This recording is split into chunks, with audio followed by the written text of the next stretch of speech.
La salle de taverne que j'avais réservée était celle dont j'avais entendu parler alors que je travaillais à la société Balor. C'était l'un des endroits les plus chers de Milteux et les gens disaient qu'il n'y avait pas de meilleur endroit où séjourner dans la ville. Heureusement, la cuisine délicieuse et le service scrupuleux de l'établissement justifiaient le prix élevé. Je n'ai épargné aucune dépense pour soigner Dia et Tarte. Après le dîner, nous nous retirâmes tous les trois dans notre chambre. Le design intérieur était impressionnant. L'endroit avait l'air soigneusement nettoyé et les lits semblaient confortables et impeccables. Ce dîner était incroyable. Je n'étais pas familier avec l'alcool, mais j'étais enthousiasmé par la quantité qu'il y avait. Je pensais que j'étais habitué à manger de la nourriture raffinée, mais il y avait tellement de plats que je n'avais jamais goûté auparavant. C'était tellement amusant, proclama Dia. C'est parce que Milteux est une ville portuaire. Les spécialités du monde entier finissent ici. Milteux n'a pas beaucoup de spécialités locales, mais goûter aux choses du monde entier fait partie du charme de cette ville, répondis-je. Waouh, maintenant j'ai vraiment hâte d'aller explorer demain. Vous avez raison d'être excité. Il est impossible de s'ennuyer dans cette ville en tant que touriste. Nous avons plongé dans une discussion animée sur les projets touristiques de Dia pour le lendemain. Tarte aurait généralement participé à une telle conversation, mais quelque chose semblait la mettre mal à l'aise. Monseigneur, est-ce que je peux être traité avec de si belles choses? Je ne suis que votre serviteur. Cela ne me semble pas bien. Je n'ai pas l'habitude qu'on s'occupe de moi. Cela me met mal à l'aise. Pour le moment, Tarte ne portait pas ses vêtements de servante, mais plutôt des vêtements plus raffinés. Je les lui avais achetés avant notre arrivée à l'auberge. Ses vêtements de servante Tuatade étaient mignons, mais je voulais la voir dans quelque chose de plus joli de temps en temps. C'est pourquoi j'avais choisi quelque chose qui, à mon avis, lui irait bien. J'avais fait la même chose pour Dia aussi. Tarte était charmante et mes vêtements choisis la rendaient impossible à distinguer d'une femme noble. Elle avait fait tourner la tête de nombreux hommes pendant que nous étions en ville. Tu dois déployer tes ailes de temps en temps, Tarte. Tu dois te sentir contraint de faire ton travail de domestique tous les jours, dis-je. Je ne me lasse pas de prendre soin de vous, monseigneur. Je suis heureux de t'entendre dire ça, mais tu as besoin de temps pour toi. De plus, je n'ai pas beaucoup d'occasions de manger avec toi. Manger avec toi rend le dîner beaucoup plus amusant. Tu aimes manger avec moi. Ça me rend heureux. STZ2 accent aigu RO ok, STZ2 accent aigu RO, je vais céder juste pour aujourd'hui. Tarte se donnait toujours à fond dans son travail, et cela commençait à m'inquiéter. J'avais besoin de la forcer à se reposer de temps en temps. Je suis tellement jaloux quand je vous regarde tous les deux. Vous semblez si naturels ensemble, a admis Dia. Stone, nous nous connaissons depuis longtemps, a déclaré Tarte en rougissant. Elle n'a jamais bien géré ce genre de taquinerie. Elle était tellement gênée qu'elle n'avait même pas remarqué que les bonbons qu'elle avait mangés pendant notre conversation lui salissaient la bouche. Comment réagirait-elle si je lui essuyais la bouche maintenant? Me sentant un peu espiègle, j'ai ramassé une serviette. Après avoir rappelé à nouveau à Dia et Tarte que j'avais des affaires importantes à régler, je suis partie le lendemain matin. J'ai teint mes cheveux en noir, mis des lunettes et utilisé des produits cosmétiques pour camoufler légèrement mon visage. En peu de temps, je suis passé de Lou Tuatade à Ilig Balor, un fils distingué de la famille Balor. Je me dirigeais vers le magasin principal de la marque de cosmétiques Balor Company, Natural You. La devanture du magasin se trouvait au premier étage, tandis que le deuxième étage était utilisé comme espace de bureau et de stockage. Je suis entré par l'arrière, j'ai salué les gardes et je suis entré. J'ai ensuite monté les escaliers et frappé à la porte du bureau de Maha. Entrez. Bonjour, Maha. Bienvenue, cher frère. Cela fait si longtemps. J'attendais ce jour avec tellement d'impatience. Maha m'a accueilli avec un sourire. C'était une orpheline que j'avais adoptée et élevée. Elle s'était révélée très talentueuse et exploitait la marque Natural You pendant l'absence d'Ilig. Elle avait des cheveux bleus lisses et brillants et portait une fine couche de maquillage. Sa tenue de travail, avec un pantalon long, lui conférait un attrait intellectuel très séduisant. Comme Tarte et moi, elle avait 14 ans. Je m'en voudrais de ne pas mentionner à quel point elle était belle aussi. Tu es toujours aussi jolie, Maha. Eh bien, merci, cher frère. Tu ne veux pas faire tienne cette jolie femme? Tu peux faire ce que tu veux avec moi quand tu veux, tu sais. Je vais y réfléchir, répondis-je en riant maladroitement et en m'asseyant sur un canapé au milieu de la pièce. Contrairement à Tarte, Maha disait toujours ce genre de choses directement. Elle a préparé du thé et s'est assise à côté de moi. Son odeur était différente de celle de n'importe quel thé que j'avais bu auparavant. Curieuse, j'ai bu une gorgée. C'est une feuille de thé intéressante, ai-je remarqué. Ils ont été amenés du sud par une route maritime récemment ouverte. Leur thé a un bel équilibre entre le sucré et l'amer. C'est une boisson très relaxante. Si vous l'aimez, je peux en envoyer à Tuatade. Ce serait bien. Il y a eu plusieurs choses qui me stressent ces derniers temps, même à la maison. J'apprécierais que vous puissiez me les envoyer crus au lieu de bouillis. J'ai l'impression que je peux trouver un moyen d'améliorer ce thé, en fonction de la façon dont je le prépare. Ce n'est pas un problème.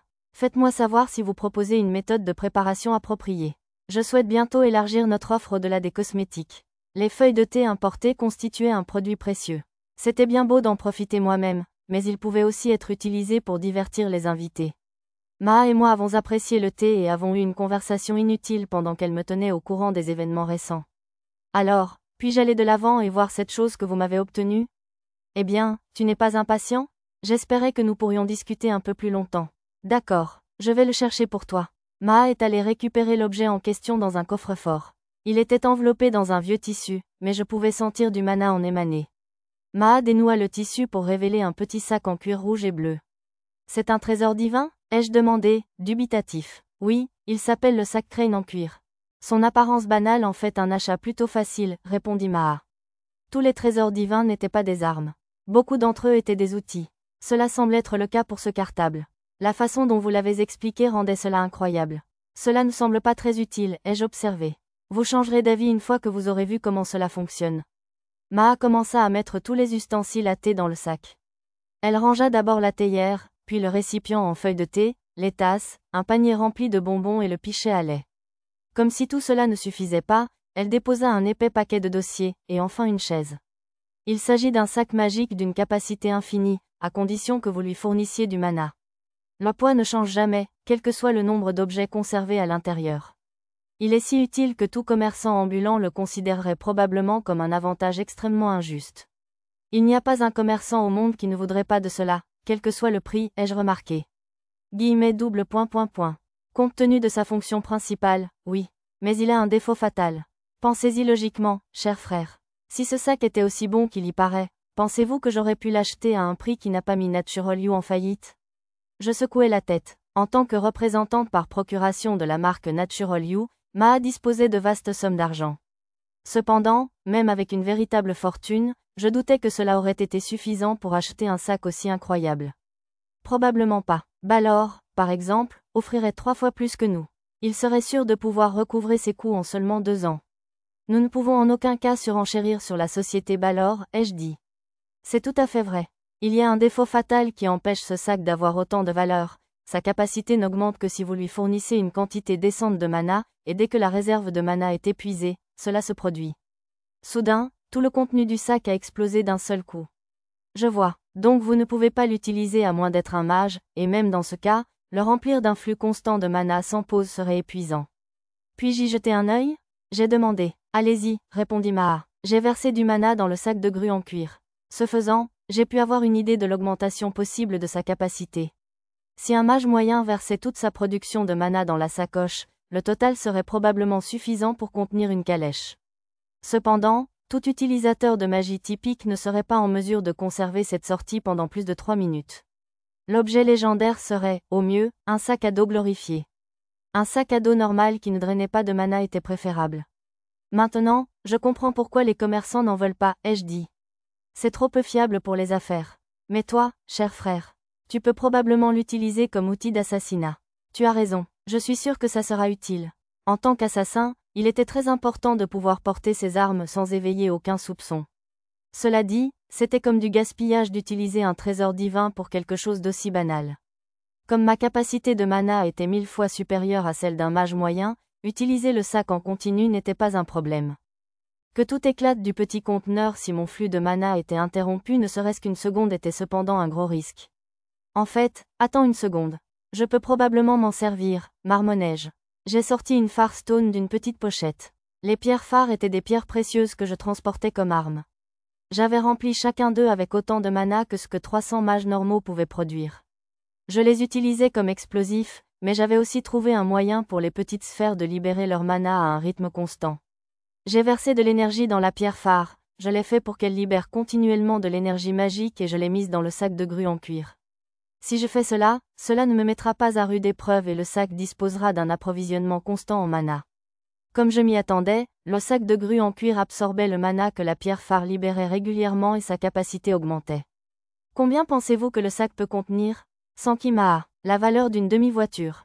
Je pourrais augmenter la capacité encore plus si je n'avais pas réglé la pierre phare pour qu'elle libère de l'énergie à un rythme oscillant, répondis-je. C'est incroyable. Que diriez-vous de l'offrir ainsi que quelques pierres phares à la marque Natural You? Cela augmenterait probablement nos profits, mais je vais devoir refuser. Je veux enquêter de manière approfondie sur ce trésor divin.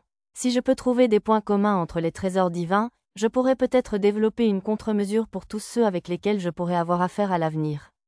Je pourrais même être capable de trouver un moyen de créer des trésors divins pour moi-même. Ce sac est très pratique. J'en ferai bon usage. Une pochette aussi merveilleuse était plus qu'un outil pratique. Je réfléchissais déjà au moyen de l'utiliser comme arme.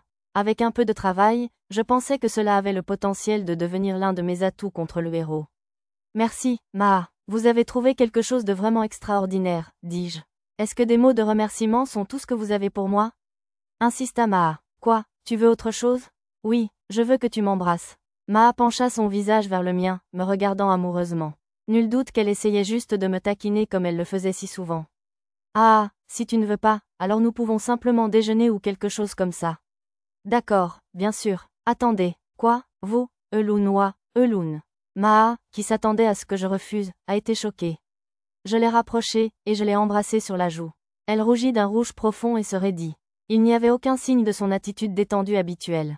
Comment c'était? J'ai demandé. Maa eut du mal à répondre. Je ne. Elle baissa les yeux sur ses mains et réussit finalement à exprimer quelques mots. STZE accent aigu ROI, STZE accent aigu RO. Je suis tellement heureux et embarrassé que je ne pense pas que je pourrais du tout me concentrer sur mon travail aujourd'hui. Elle avait l'air si mignonne que sans réfléchir, je l'ai encore embrassée sur la joue. Maa poussa un cri de panique et se figea complètement. La voir dans un tel état s'est avéré amusant, alors j'ai regardé jusqu'à ce qu'elle retrouve son calme.